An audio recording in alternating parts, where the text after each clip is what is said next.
ಹನುಮತೆಯು ದೂರಾಯ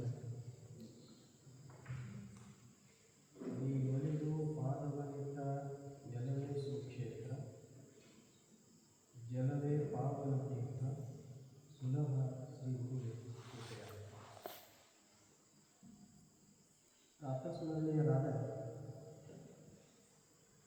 ವೇದಾಂತ ಕೇಸರಿ ಪೂಜ್ಯ ಶ್ರೀ ಮಲ್ಲಿಕಾರ್ಜುನ ಮಹಾಶಿವಯೋಗಿಗಳಲ್ಲಿ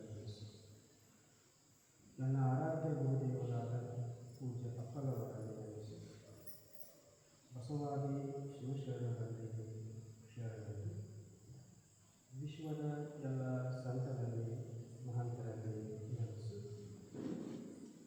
ಇವತ್ತಿನ ಗುರುದೇವ ಸತ್ಸಂಗ ಸಮಾರಂಭಕ್ಕೆ ಆಗಮಿಸಿ ತಮಗೆಲ್ಲ ಅದ್ಭುತವಾಗಿ ಶಿವಯೋಗ ಸಾಧನೆಯ ಬಗ್ಗೆ ತಿಳಿಸಿಕೊಂಡ ಪೂಜ್ಯ ಲೋಕೇಶ್ ಗುರುಜಿಯವರಲ್ಲಿ ನೆಲೆಸಿ ನಮ್ಮವರೇ ಆದ ಅಮ್ಮ ಮಾದೇವಿಯಮ್ಮ ಅವರೇ ನೆಲೆಸಿ ಎಲ್ಲ ಸಂಗೀತಗಾರರಲ್ಲಿ ಪುಸ್ತಕವನ್ನು ಎಲ್ಲರಿಗೂ ಅರ್ಪಣೆ ಮಾಡಿದ ಶೋಭಾಗಾಗಿ ಆಗಮಿಸಿದ ಎಲ್ಲ ಶರಣರು ಶರಣ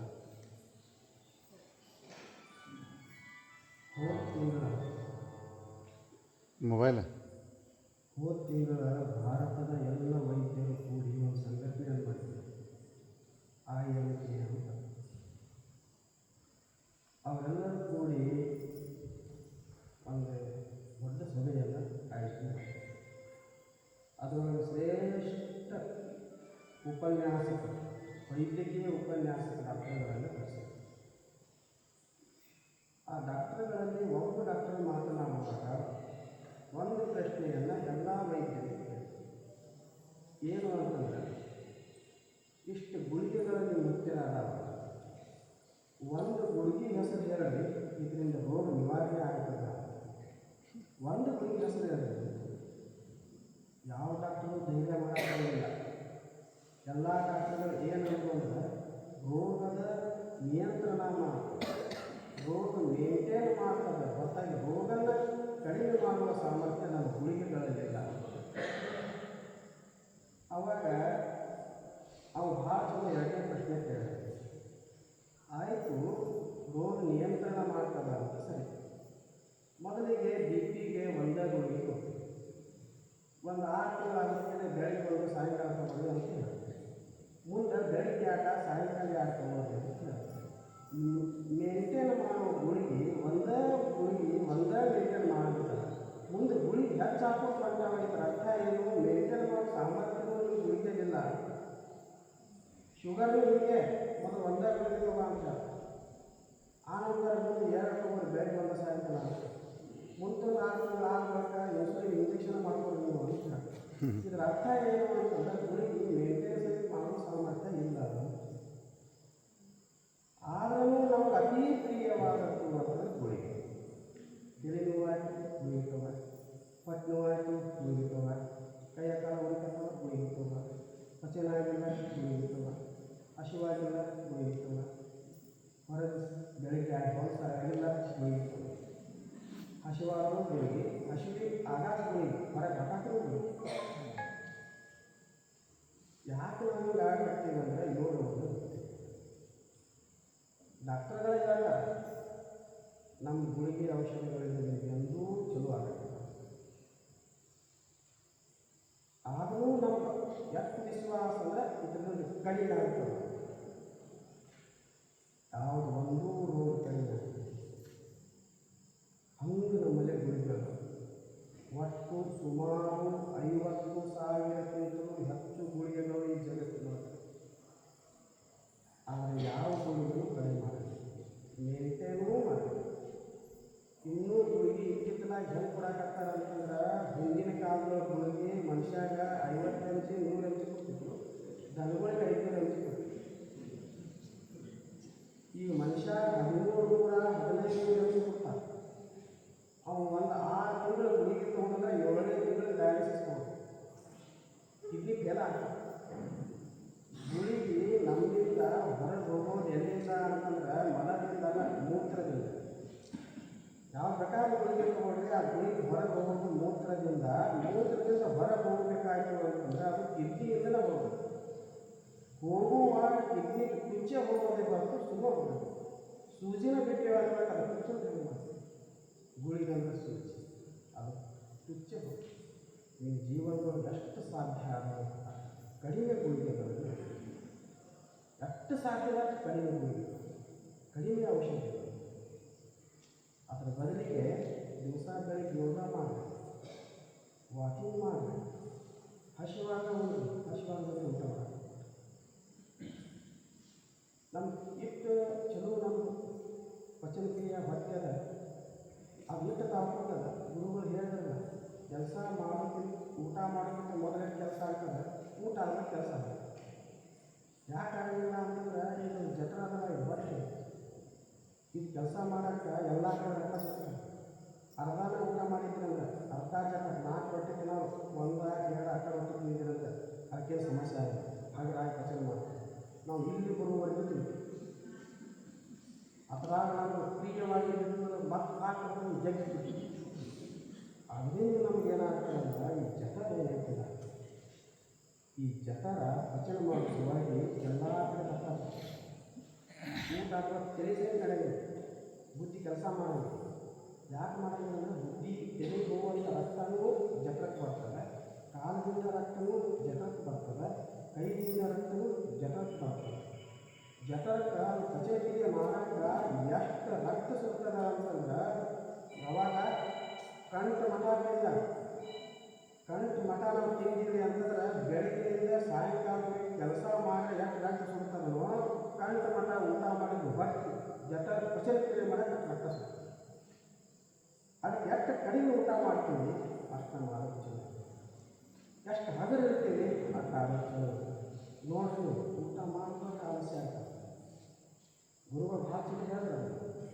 ಅದಕ್ಕೆ ನಾವು ಯೋಗವನ್ನು ಪಾಲನೆ ಮಾಡೋದು. ಎಲ್ಲ ದೊಡ್ಡ ಹೀರೋಗಳು ತಗೊಳ್ರಿ, ದೊಡ್ಡ ಶ್ರೀಮಂತ ತಗೊಳ್ರಿ, ಅವರೆಲ್ಲರೂ ಹೆಂಗೆ ಅಂತಂದ್ರೆ ಬಾಯಿ ರುಚಿ ಇರೋದಿಲ್ಲ, ಎಣ್ಣೆನೂ ತಿನ್ನಂಗಿಲ್ಲ. ಅವ್ರು ಹೆಂಗಂದ್ರೆ ಕುದಿಸಿ ಸ್ವಲ್ಪ ಕರಿ ಮೆಣಸ ಸ್ವಲ್ಪ ಕರಿ ಉಪ್ಪ ಹಾಕೊಂಡು ತಿಂದ್ರು. ಅವ್ರ ನಾಲಿಗೆ ರುಚಿ ಇರೋದು. ಯಾವುದೇ ಶರಣರಲ್ಲಿ ಹಿಂದಿನ ಕಾಲದ ಶರಣರು ಅವರೆಲ್ಲ ಹೆಂಗಿದ್ರು ಅಂತಂದ್ರೆ ಅತಿ ಸರಳ ಆಹಾರ. ಎಷ್ಟು ಚಲೋ ಹಿಂದಿನ ಕಾಲದ ಆಹಾರ ಇತ್ತು. ಹಿಂದಿನ ಕಾಲದ ಆಹಾರದೊಳಗೆ ಕಲ್ಮಶವಿರಲಿಲ್ಲ, ವಿಷ ಇರಲಿಲ್ಲ. ಈಗಿನ ಕಾಲದೊಳಗೆ ತಿನ್ನುವ ಪ್ರತಿಯೊಂದು ಆಹಾರದೊಳಗೂ ಸಹಿತ 18% ವಿಷ. 100 ಗ್ರಾಮ್ ತಿನ್ನೋದು ಅಂದರೆ 18 ಗ್ರಾಮ್ ವಿಷ ಇದೆ. ಅದರಿಂದ ನಮ್ಮ ಆಲೋಚಿಸಲಾಗಿದೆ. ಕರ್ಕೊಂಡು 10 ವರ್ಷದ ಮಗುವಿಗೆ ಹಾರ್ಟ್, ಹುಟ್ಟಿದ ಮಗುವಿಗೆ ಶುಗರ್ ಆಗಿರುತ್ತೆ. ಯಾಕೆ ಆಗತ್ತೈತೆ ಅಂತಂದ್ರೆ ನಮ್ಮ ಆಹಾರ ಪದ್ಧತಿ ಸರಿಯಿಲ್ಲ, ನಮ್ಮ ಜೀವನ ಹೋಗೋ ಕಡೆ ಹೊರತು ಯೋಗದ ಕಡೆ ಇಲ್ಲ. ಯಾವಾಗ ನಮ್ಮ ಜೀವನ ಯೋಗದ ಕಡೆ ಹರಿತದೋ ಆವಾಗ ನಮ್ಮ ಜೀವನಕ್ಕೆ ಯಾವ ರೋಗಗಳು ಆತಂಕಗಳು ಬರಲ್ಲ. ಹಿಂದಿನ ಕಾಲ ಮಡಿಯಾಗ ನೋಡ್ರಿ, ಅಲ್ಲೇ ಗಟ್ಟದ ನನಗೆ ಆರಾಮ ಅಪಾಸ ಮಾಡ್ಕೊಂಡು ಈಗ ನಾವು 30 ವರ್ಷ ಆಯ್ತಲ್ಲ ಮೊಳಕಾಲು ವಾಸಿ ಮಾಡಿ ನಮಾಸ ಆಗ್ತಲ್ಲ, ಈಗ 3 ಸಾವಿರ. ಯಾಕೆ ಹಿಂದಿನ ಕಾಲದ ಹೆಣ್ಮಕ್ಳು ಹೆಂಗಿತ್ತು, ಈಗಿನ ಕಾಲದ ಹೆಣ್ಮಕ್ಳು ಇಲ್ಲ.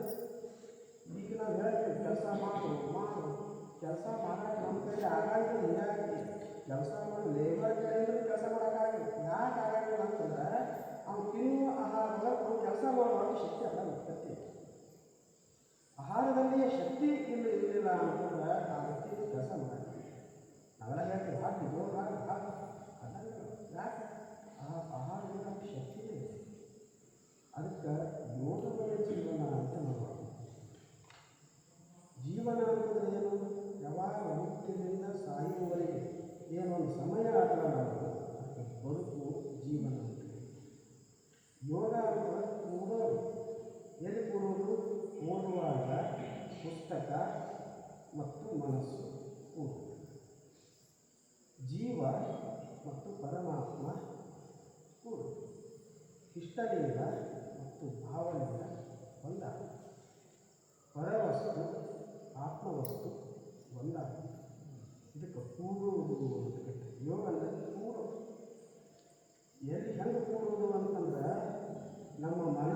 ದೇಹದ ಜೊತೆಗೆ ಕೂಡುವುದಲ್ಲ, ನಮ್ಮ ಮನಸ್ಸು ಪರಮಾತ್ಮನ ಜೊತೆಗೆ ಕೂಡುವುದು. ನಮ್ಮ ಜೀವ ಅನ್ನೋದೇನದ ಜೀವಾತ್ಮ ಲಿಂಗವಾಗಿ ಅದು ಗುರುಗಳು ಹೇಳಿದ್ರು, ಇಷ್ಟಲಿಂಗ, ಪ್ರಾಣಲಿಂಗ, ಭಾವಲಿಂಗ. ಯಾವಾಗ ನಮ್ಮ ಮನಸ್ಸು ಭಾವಲಿಂಗವಾಗ್ತದೋ, ಅದು ಭಾವಲಿಂಗ ಅಂದರೆ ಏನು ಅಂದರೆ ಮನಸ್ಸಿನಾಗ ತುಂಬಿದ ಅಂತಲ್ಲ, ಅದು ದೇಹದ ಕಣಕಣಗಳಲ್ಲಿಯೂ ಲಿಂಗ ತುಂಬಿದೆ, ಎಲ್ಲ ಇಂದ್ರಿಯಗಳಲ್ಲೂ ಸಹ ಲಿಂಗ ತುಂಬಿದೆ. ಹಂಗೆ ನಮ್ಮ ಮನಸ್ಸು ತಯಾರಾಗಿದೆ. ನಾವೆಲ್ಲ ಹೇಳ್ತೇವೆ ಏಕಾಗ್ರತೆ ಏಕಾಗ್ರತೆ, ನೋಡ್ಕೊಂಡು ಕುಂತು ಏಕಾಗ್ರತೆ ಆಗ್ತದೆ. ಅದು ಏಕಾಗ್ರತೆ ಅಲ್ಲ. ಏಕಾಗ್ರತೆ ಯಾವುದು ಅಂತಾರೆ ಅಂತಂದ್ರೆ, ನೋಡಿದ ವಸ್ತು. ಈಗ ನಾವು ಲಿಂಗ ನೋಡ್ಕೊಂಡು ಕುಂತಾಗ ಏಕಾಗ್ರತೆ ಆಯಿತು ಅಂತಲ್ಲ. ಏಕಾಗ್ರತೆ ಯಾವುದಕ್ಕೆ ಅಂತಾರೆ ಅಂತಂದ್ರೆ, ಲಿಂಗವನ್ನು ನೋಡ್ತಾ ನೋಡ್ತಾ ನೋಡ್ತಾ ಒಂದಾದ ಬಳಿಕ ಕಣ್ಣು ಮುಚ್ಚಿದ್ರು ಲಿಂಗ ಕಾಣಬೇಕು, ಕಣ್ಣು ತೆರೆದ್ರು ಲಿಂಗ ಕಾಣಬೇಕು, ಅದಕ್ಕೆ ಏಕಾಗ್ರತೆ ಅಂತ. ಅದು ಏಕಾಗ್ರತೆ. ಹಂಗೆ ಯೋಗದ ಪ್ರಕ್ರಿಯೆಗಳೆಲ್ಲವೂ, ಯೋಗಗಳೆಷ್ಟಿದಾವೆ? ಕರ್ಮಯೋಗ, ಭಕ್ತಿ ಯೋಗ, ಮಂತ್ರಯೋಗ, ಧ್ಯಾನ ಯೋಗ, ಜ್ಞಾನ ಯೋಗ, ಇವೆಲ್ಲ ಯೋಗಗಳದ. ಇವು ಪ್ರತಿಯೊಂದು ಹೆಂಗದಾವ ಅಂತಂದ್ರೆ ನಮ್ಮನ್ನು ಉದ್ಧಾರ ಮಾಡುವಂಥ ಯೋಗಗಳ. ಅದರೊಳಗೆ ಶಿವಯೋಗ ಅಂತೂ ಶರಣ ಕೊಟ್ಟಂಥ ಒಂದು ಅದ್ಭುತವಾದ ಯೋಗ. ಹಿಂಗೆ ನಾವು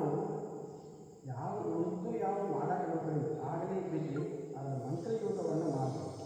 ಗುರುಗಳು ಹೇಳ್ತಾರೆ, ಮಂತ್ರಯೋಗನ ಜಪ ಮಾಡ್ಕೊಂಡು ಬಾಯಿಗೆ ಮಾತು ಕಡಿಮೆ ಆದರೆ ಸಾಕು, ಜಪ ಮಾಡ್ಕೊತೀವಿ. ಅಡುಗೆ ಮಾಡುವಾಗ ಜಪ ಮಾಡ್ಕೊತೀವಿ. ಅವ್ರ ಜೊತೆ ಇವ್ರ ಜೊತೆ ಮಾತಾಡಿ ನಮ್ಮ ತಾಯಿ ಅಂತಿರ್ತಾರೆ, ಎಲ್ಲರೂ ಮಾತಾಡಿ ಎಲ್ಲ ಮಾತಾಡೋದು. ಕೊನೆಗೆ ಹೋಗೋದು ಮಾತಾಡ್ತಾರೆ, ನಾನು ಏನಂತ ಹೇಳಿ ಯಾರಿಗೆ ಹೇಳ್ಬೇಕು. ಇದೆಲ್ಲರೂ ಮಾಡ್ತಾರೆ. ನಮ್ಮ ಗಂಡ್ಮಕ್ಳು ಹೇಳ್ಬೋದು ಅಂತಾರೆ. ಹೆಣ್ಮಕ್ಳು ನಾನು ಏನಂತ ಹೇಳಿ ಯಾರು ಹೇಳ, ಅವರು ಹೋಗಿ ಇನ್ನೊಬ್ಬರು ಹೇಳ್ಬೇಕಾದ್ರೆ ನಾನು ಏನಂತ ಹೇಳಿ ಯಾರಿಗೆ. ಅದು ಬೆಳಗಾವ ಊರು ತುಂಬ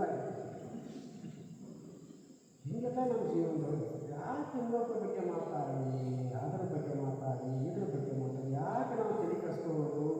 ಅದರ ಬದಲಿಗೆ ಮಂತ್ರಯೋಗವನ್ನು ಓಂ ನಮಃ ಶಿವಾಯ, ಓಂ ನಮಃ ಶಿವಾಯ, ಓಂ ನಮಃ ಶಿವಾಯ ಅಂದ್ಕೊಂಡು ಅಷ್ಟ ಬಾಯಿಗೆ ಅದೇ ಕೆಲಸ. ಅದು ಬಿಟ್ಟು ಬೇರೆ ಕೆಲಸ ಬಾಯಿ ಕೊಡೋದು. ಯಾರ ಜೊತೆ ಮಾತಾಡೋದು ಕೆಲಸ ಓಂ ನಮಃ ಶಿವಾಯ, ಓಂ ನಮಃ ಶಿವಾಯ, ಓಂ ನಮಃ ಶಿವಾಯ ಅಂದ್ಕೊಂಡು ಮಾತಾಡೋದು ಬರ್ತೀವಿ. ಹಿಂಗೆ ಬಾಯಿ ಹೆಚ್ಚು ಕೆಲಸ ಕೊಡ್ಕೊಂಡು ಹೋದ್ರೆ ಮನಸ್ಸು ಕೆಲಸ ಚೆನ್ನಾಗ್ತದೆ. ಆ ರೀತಿಯಾಗಿ ನಾವು ಈ ಶಿವಯೋಗದ ಜೊತೆಗೆ ಮಂತ್ರಯೋಗವನ್ನು ಮಾಡೋಣ ಅಂತ ಹೇಳ್ತಾ, ಇವರು ಶೋಭಾ ಕಾಗೆ ಅನ್ನೋದು ಒಂದು ಪುಸ್ತಕವನ್ನು ಬರ್ತಾರೆ. ಅವೆಲ್ಲ ಎಲ್ಲರಿಗೂ ಕೊಡ್ತೀವಿ ಅಂತ ಹೇಳಿ ಈ ಪುಸ್ತಕ ಭಾಳ ಚಲೋ ಇದ್ದಾವೆ. ಇದ್ರೊಳಗೆ ಒಂದು ಮಾತು ನನಗೆ ಭಾಳ ಚಲೋ ಅನಿಸ್ತು, ಹೇಳ್ತೇನೆ ನೋಡಿರಿ. ಹಗುರ ದೇಹ, ಹಗುರ ಮನಸ್ಸು, ಹೃದಯ ಚಿಕ್ಕದು, ಮನಸ್ಸ ವಿಶಾಲವು, ಸಿದ್ಧರ ಹಸ್ತವಿದು, ಅಮೃತದ ಅಂಗುಲವು, ಸಿದ್ದೇಶ್ವರರ ಸಿದ್ಧತೆ, ಜನತೆಗೆ ಭದ್ರತೆ. ಅಪೂರ್ವ ಮಾತನ್ನು ಎಲ್ಲರ ಬಗ್ಗೆ ಬರ್ತಾ ಇದ್ದಾರೆ. ಒಬ್ಬೊಬ್ಬರು ಇಬ್ಬರು ಅಂತಿಲ್ಲ, ಎಲ್ಲ ಮಹಾತ್ಮರು, ಹಿರಿಯರು, ಸಾಹಿತಿಗಳು ಯಾರೂ ಹುಡುಗರು ಎಲ್ಲರ ಬಗ್ಗೆ ಬರ್ತಾರೆ. ಒಳ್ಳೆಯ ಹಾಡುಗಳನ್ನು, ಇದರಲ್ಲಿ ಕವನಗಳಾಗ ಆ ಕವನಗಳನ್ನು ತಗೊಂಡು ಹೋಗಿ ನಿಮ್ಮ ಮನೆಯಾಗ ಹುಡುಗರು ಯಾವ ಚಲೋ ಅನಿಸ್ತದೋ ಒಂದು ಹಾಡ ಕಂಠಸ್ಥ ಮಾಡೋಕ್ಕೆ ಹಾಡಕ್ಕೆ ಗಣಪತಿ ಗುರುಗಳು ಅದಾವ, ಹಿರಿಯರು ಅದಾವ, ದೇಶಭಕ್ತರು ಅದಾವ, ಎಲ್ಲ ಗೀತೆಗಳು ಅದಾವ. ಅದಕ್ಕೆ ಆ ಗೀತೆಯನ್ನು ನಿಮ್ಮ ಮನೆಯಾಗ ಗುರುಗಳಿಗೆ ಹಾಡಲಿಕ್ಕೆ ಹೇಳಿ ಭಾಳ ಚಲೋ ಬರ್ತಾರೆ. ಅಮ್ಮ ಅವ್ರಿಗೆ ಧನ್ಯವಾದ. ಇನ್ನು ಇದ್ರದ್ದೊಂದು ಹೋದ ಸಲ ಹೇಳೋವಾಗ ಆಗಿರ್ತಾರೆ. ಇದೊಂದು ಗುಡಿ ಅದ, ಎಲ್ಲರಿಗೂ ಯಾಕೆ ಬರ್ತಾರೆ. ಇದೊಂದು ಗುಡಿ ಅದ, ಮೇಲ್ಗಡೆ ಭಾಳ ಚಲೋ ಬರ್ತಾರೆ. ಗಣೇಶ ಸ್ವಾಮಿಗಳು ಬರ್ಸಿರೋದು ಶಿಲಾ ಸಂಕಲ್ಪ ಅಂತ ಹೆಸರು. ಶಿಲಾದಾನ ಸಂಕಲ್ಪ. ಒಂದು ಕಲ್ಲ ಶಿಲೆಯನ್ನು ನಮಗೆ ಕೊಡಬೇಕು. ಒಂದು ಸ್ಕ್ವೇರ್ ಫೀಟ್ ಕಲ್ಲಿಗೆ 2,500 ರೂಪಾಯಿ ಅಂತ ಮಾಡ್ತೀವಿ. ಒಂದು ಶಿಲಾದಾನ ಸಂಕಲ್ಪ ಅಂತದೆ. ವೇದಾಂತೇಶ್ವರಿ ಪೂಜ್ಯ ಶ್ರೀ ಮಲ್ಲಿಕಾರ್ಜುನ ಮಹಾಶಿವಯೋಗಿಗಳವರ ಶಿಲಾ ಮಂದಿರದ ಸಂಕಲ್ಪ ಜ್ಞಾನಯೋಗಿ ಪೂಜ್ಯ ಶ್ರೀ ಸಿದ್ದೇಶ್ವರ ಅಪ್ಪಗಳವರು. ಇದನ್ನು ಪೂರ್ಣಗೊಳಿಸುವ ಜವಾಬ್ದಾರಿ ನಮ್ಮೆಲ್ಲರದು. ಬನ್ನಿ ಅದಕ್ಕಾಗಿ ಪ್ರತಿ ಮನೆಯಿಂದ ಪ್ರತಿಯೊಬ್ಬರು ಶ್ರದ್ಧಾಭಕ್ತಿಯಿಂದ ಸಮಾಧಾನ ಮಾಡಿ ಪೂಜ್ಯ ದ್ವಯರ ಕೃಪಾ ಆಶೀರ್ವಾದ ಪಡೆಯೋಣ. ಇದ್ರ ಕನೆಗೆ ಸಂಭವ ಬರ್ತಾರೆ ಅಪ್ಪಗಳ ಹೆಸರಾಗ್ತದೆ ಅವ್ರ ಸಂಕಲ್ಪತ್ತು ನಮ್ಮದು ನಿಮ್ಮದು ಅಲ್ಲ. ಅದಕ್ಕಾಗಿ ಅದು ಹಾಕಿ ಅನಂತರ ಇದು ಮೊದಲನೇ ಪೇಜ. ಇಲ್ಲಿ ಅಪ್ಪಗಳವರ ಮತ್ತು ಮಲ್ಲಿಕಾರ್ಜುನ ಅಪ್ಪಗಳು ಮತ್ತು ಸಿದ್ದೇಶ್ವರ ಅಪ್ಪಗಳ ಬಗ್ಗೆ ಇದು ಮಾಹಿತಿ ಬರ್ತದೆ. ಮೂರನೇ ಪೇಜದೊಳಗೆ ಒಂದು ಬರ್ತದೆ ನೋಡಿ, ಅದ ಭಾಳ ಮುಖ್ಯ. ಒಂದು ಗೋಪುರ ಏನದ 5 ಲಕ್ಷ ರೂಪಾಯಿ, ಉಪಗೋಪುರ 2,500 ರೂಪಾಯಿ, 2.5 ಲಕ್ಷ, ಒಂದು ಕಂಬಕ್ಕೆ 1 ಲಕ್ಷ ರೂಪಾಯಿ. ಇಲ್ಲಿ ಬಂದು ಕುಂತಾಗ ನಮ್ಮ ಸಂತಿ ಸರ್ ಅವರು ಬಂದು ಹೇಳಿ, ನನಗೊಂದು ಕಂಬದ ದುಡ್ಡು ತೊಗೋಬೇಕ್ರಿ, ನಾನೊಂದು ಕಂಬ ಕೊಡ್ತೀನಿ ಅಂತ ಅವ್ರು ಬಂದು ಇಲ್ಲಿ ಹೇಳಬಾರ್ದು.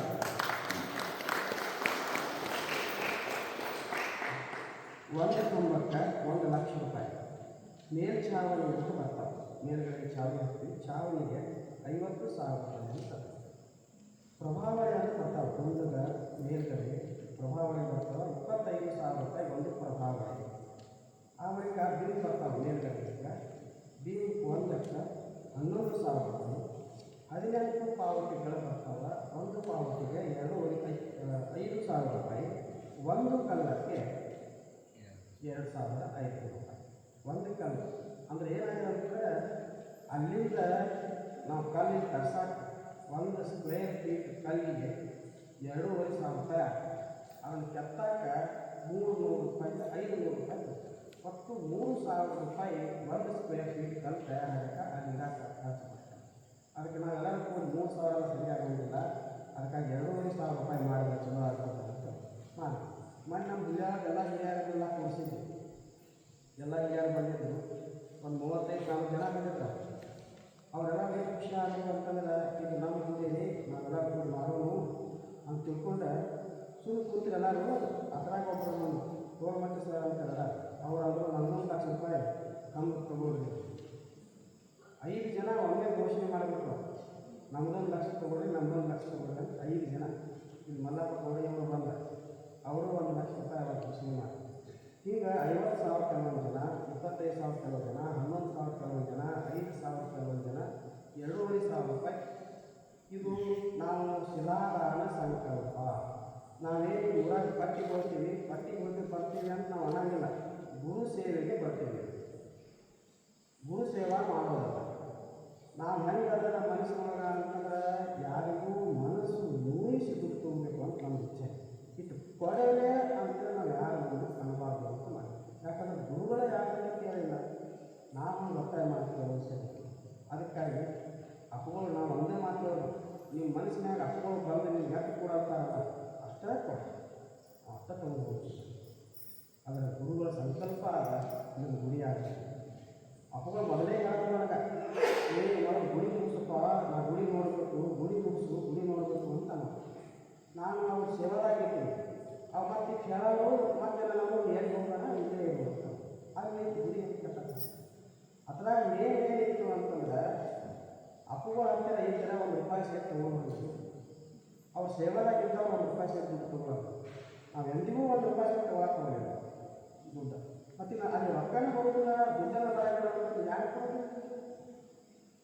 ಇಲ್ಲಿ ಒಂದು ಕಂಬ ಕೆತ್ತಾಕ 90,000 ರೂಪಾಯಿ ಕೊಡ್ತಾರೆ, ಒಂದು ಕಂಬ ರೆಡಿ ಆಗೋದು.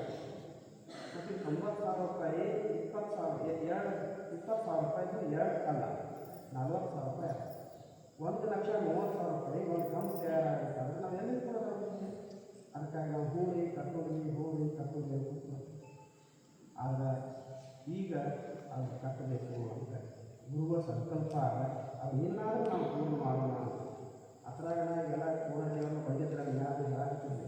ಅಪ್ಪಗಳನ್ನೆಲ್ಲ ಆದಷ್ಟು ಜಮಖಂಡಿ ತಾಲೂಕು, ಬೀಳ್ಗಿ ತಾಲೂಕು, ಈ ಕಡೆ ಮುಧೋಳ ತಾಲೂಕು, ಬನಟ್ಟಿ ರೊಕ್ಕಳಿ ತಾಲೂಕು ಈ ಕಡೆನೇ ಬಳಿ ಮಾಡ್ತು. ಮತ್ತು ಬೇರೆ ಕಡೆಗೆ ಹೋಗೋಣ ಅದಕ್ಕಾಗಿ ಹೆಚ್ಚಿನ ಎಲ್ಲ ಭಾಗದೊಳಗೆಲ್ಲ ಕಡೆ ಎಲ್ಲರೂ ಕೂಡಿ ಆ ಗುಡಿ ಒಂದನ್ನು ಪೂರ್ಣಗೊಳಿಸಿ ಗುರುಗಳ ಸಂಕಲ್ಪವನ್ನು ಪೂರ್ಣಗೊಳಿಸುವುದಕ್ಕಾಗಿ ನಾವೆಲ್ಲರೂ ಕೂಡಿ ಮಾಡೋಣ ಅಂತ ಹೇಳ್ತಾ, ಎಲ್ಲರಿಗೆ ಒಳ್ಳೆಯದಾಗಲಿ. ಈ ಕಾರ್ಯಕ್ರಮಕ್ಕೆ ಎಲ್ಲರೂ ಆಗಮಿಸಿದ್ರಿ, ಭಾಳ ಸಂತೋಷ ಆಯಿತು. ಈ ಸತ್ಸಂಗಕ್ಕೆ ಹತ್ರ ನಮ್ಮ ಗೆಳೆಯ ಗುರುಗಳು ಬರ್ತಾರೆ. ಬಟ್ ಅದ್ಭುತವಾಗಿ ಹೇಳಿದ್ರು, ಇಲ್ಲಿ ಕೂತಾಗ ಕೇಳಿದ್ರೆ ನಮ್ಗೆ ಸರಿಯಾಗಿ ಹೇಳಿದ್ರು, ಭಾಳ ಅದ್ಭುತವಾಗಿ ಗುರುಗಳು ಹೇಳಿದ್ರು. ಅವ್ರು ಭಾಳ ಒಳ್ಳೆಯ ಯೋಗಾಚಾರ, ಭಾಳ ಇಷ್ಟ ಆದಂತ ಶರಣರು ಅಂತ ಪ್ರಾಣ ಅಂದರೆ ಶರಣರು ಅಷ್ಟು ಆತ್ಮೀಯವಾಗಿ ತಮ್ಮನ್ನು ತಾವು ತೋರಿಸ್ತಾರೆ. ಅಷ್ಟೇ ಅಲ್ಲ, ಲಿಂಗ ಪೂಜೆ ಲಿಂಗಾರ್ಚನೆ ಅಂತಂದ್ರೆ ಅವ್ರು ಹೋದ್ರು ನಿರಂತರವಾಗಿ ಲಿಂಗಾರ್ಚನೆ ಲಿಂಗ ಪೂಜೆ ಮಾಡ್ತಾ ಜೀವನವನ್ನು ಸಾಗಿಸ್ತಾರೆ. ಇವರು ಬಸವ ಕಲ್ಯಾಣ ಹತ್ತಿರ ಒಂದು ಹಳ್ಳಿಯಲ್ಲಿ ಒಂದು ಯೋಗ ಮಂದಿರ ಅಂತ ಕಟ್ಟತಾರೆ. ಇದೆಷ್ಟು ಬರೋದ ಇಷ್ಟು ಹೊರಗೆ ಕಟ್ಟತಾರೆ, ಯೋಗ ಮಂದಿರವನ್ನು ಕಟ್ತಾರೆ. ಆನಂತರ ಪ್ರತಿ ವರ್ಷ ಸಂಸ್ಕಾರ ಶಿಬಿರಗಳನ್ನು ಮಾಡ್ತಾರೆ. ಎಲ್ಲ ಕಡೆಗೆ ಯೋಗಗಳನ್ನು ಹೇಳ್ತಾರೆ. ಭಾಳ ಚಂದ ಯೋಗ ಮಾಡ್ತಾರೆ. ಮೊನ್ನೆನೇ 10 ದಿನಗಳವರೆಗೆ 12ನೇ ತಾರೀಕಿನಿಂದ ಹಿಡಿದು 21ನೇ ತಾರೀಕಿನವರೆಗೆ ಯೋಗ ದಿನದವರೆಗೆ ಭಾಳ ಅದ್ಭುತವಾಗಿ ವಿಜಯಪುರದಲ್ಲಿ ಜ್ಞಾನ ಯೋಗಾಶ್ರಮದಲ್ಲಿ ಯೋಗವನ್ನು ಮಾಡಿಸ್ತಾರೆ. ಎಲ್ಲ ಮಕ್ಕಳು ಭಾಳ ಖುಷಿ ಆಗ್ತಾರೆ. ಅಂಥ ಅದ್ಭುತವಾದ ಯೋಗ ಸಾಧನೆಯನ್ನು ಮಾಡ್ತಾ ಇರೋದು. ಹಠಯೋಗದ ಜೊತೆಗೆ ಯೋಗವನ್ನು ಮಾಡ್ತಾ ಇರ್ತಾರೆ.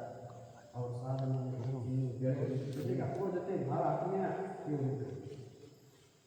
ಅಪ್ಪಗಳ ಜೊತೆ ಇದ್ದಾಗ ತಿಂಗಳ ಒಂದು ಪುಸ್ತಕ ಅವಾಗ ಬರ್ತಿದ್ರು. ಇವರು ಬಂದು ಒಳ್ಳೆಯ ವಿಚಾರಗಳನ್ನು ಪ್ರತಿಪಾದನೆ ಮಾಡ್ತಾಯಿದ್ರು. ಅಂಥ ಒಳ್ಳೆಯ ಗುರುಗಳು ಇವತ್ತು ಬಂದು ನಿಮಗೆಲ್ಲರಿಗೂ ಶಿವಯೋಗದ ಮತ್ತು ಆಹಾರದ ಜ್ಞಾನವನ್ನು ನೀಡಿದರು. ಭಾಳ ಅದ್ಭುತವಾದ ನನಗೆ ಭಾಳ ಖುಷಿ ಅನ್ನಿಸ್ತು. ಭಾಳ ಶಾಂತವಾಗಿ ಅದ್ಭುತವಾಗಿ ಮಾತಾಡಿದೆ. ಅದಕ್ಕಾಗಿ ಗುರುಗಳಿಗೆ ಎಷ್ಟು ಧನ್ಯವಾದ ಹೇಳಿದ್ರು ಕಡಿಮೆ. ಮತ್ತು ಅವರು ಅವಾಗ ಬರ್ತಾ ಇರಬೇಕು ಅಂತ ಹೇಳಿ ತಮ್ಮೆಲ್ಲರ ವತಿಯಿಂದ ಅವರಿಗೆ ಧನ್ಯವಾದಗಳನ್ನು ಜೊತೆಗೆ ನಮ್ಮ ಅಮ್ಮ ಅವ್ರು ನಮ್ಮವರೇ, ಅವರು ನಮ್ಮ ತಾಯಿ ಇದ್ದಂಗೆ ಅಂದರೂ ನಮ್ಮ ತಾಯಿ ಅಷ್ಟು ಒಳ್ಳೆಯ ಜೀವನವನ್ನು ಸಾಗಿಸುವಂಥ ಮಾಧವಿ ಅನ್ನೋರು ಬಂದರೆ ಅವರೂ ಸೇರ್ತಾರೆ.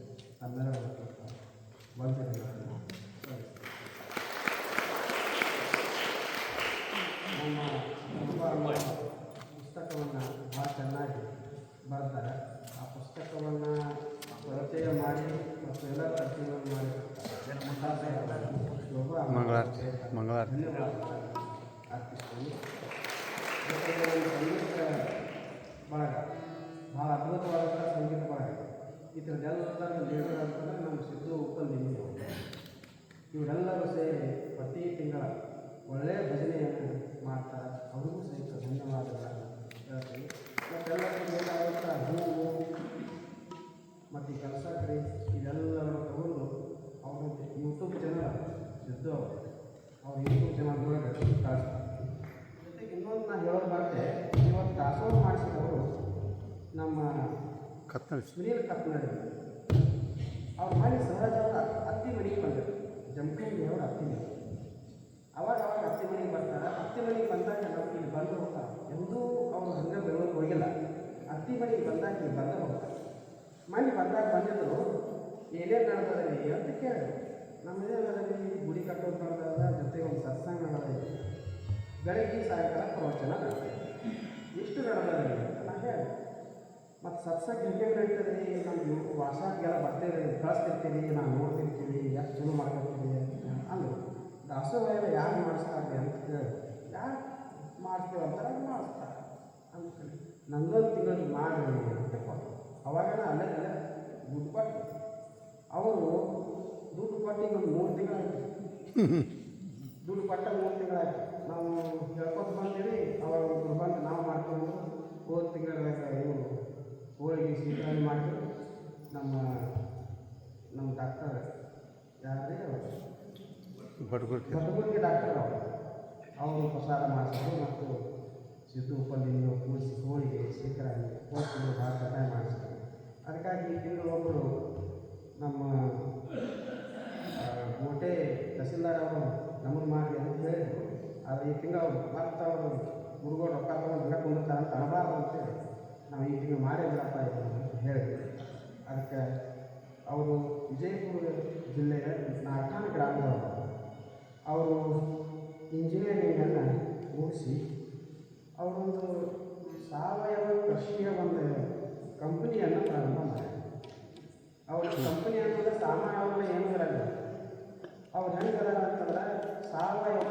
ಬೇಕಾಗಿಲ್ಲ.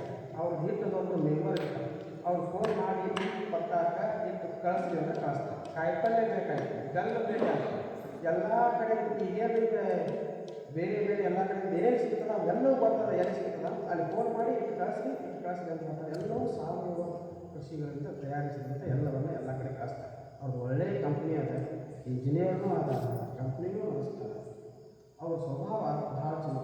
ಅಪ್ಪಗಳ ಕಡೆ ಯಾವಾಗಲೂ ಬರೋದದ, ಅಪ್ಪಗೆ ನಮಸ್ಕಾರ ಮಾಡಿ 10 ನಿಮಿಷ ಅವ್ರು ನೋಡ್ಕೊಂಡು ಕುಂದ್ರವರು. ಭಾಳ ಒಳ್ಳೆಯ ಜೀವನವನ್ನು ಸಾಗಿಸ್ತಾ ಇರುವಂಥವ್ರು ಸುನೀಲ್ ಕಟ್ನಾಳ್ ಅವರು ಇವತ್ತು ದಾಸೋಹವನ್ನು ಮಾಡಿಸ್ಯಾರ. ಅವ್ರಿಗೆ ಒಳ್ಳೆಯದಾಗಲಿ, ಅವ್ರ ಮನೆಯವರಿಗೆಲ್ಲರಿಗೂ ಒಳ್ಳೆಯದಾಗಲಿ ಹಾರೈಸಿ, ಪೂಜ್ಯ ಗುರುದೇವರ ಕೃಪಾ ಆಶೀರ್ವಾದ ಅವ್ರ ಮೇಲೆ ಸದಾ ಇರಲಿ ಅಂತ ಹಾರೈಸಿ ಎಲ್ಲರಿಗೂ ಶರಣಾರ್ಥಿ.